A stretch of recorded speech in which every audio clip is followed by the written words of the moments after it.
Alright, so there was a short little test of my mini 2T22 I got from Edon.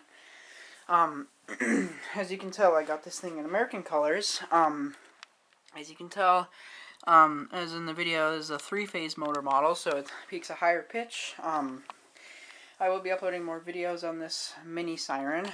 I won't be doing full blast. The only time I'll be doing full blast of this Siren is like out in the country, but when I'm inside recording videos, I'll just be doing videos, like short growls of this Siren. But yeah, that's basically it for this thing. Yeah, you can tell there's a little clicking sound, but that's just because when I was moving it up here, it got a little jolted around. So yeah, as you can tell when it starts up, some torque. Shakes around a little bit.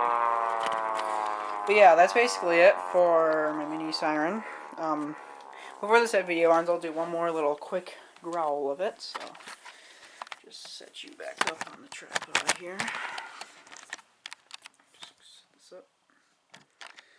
Here we go.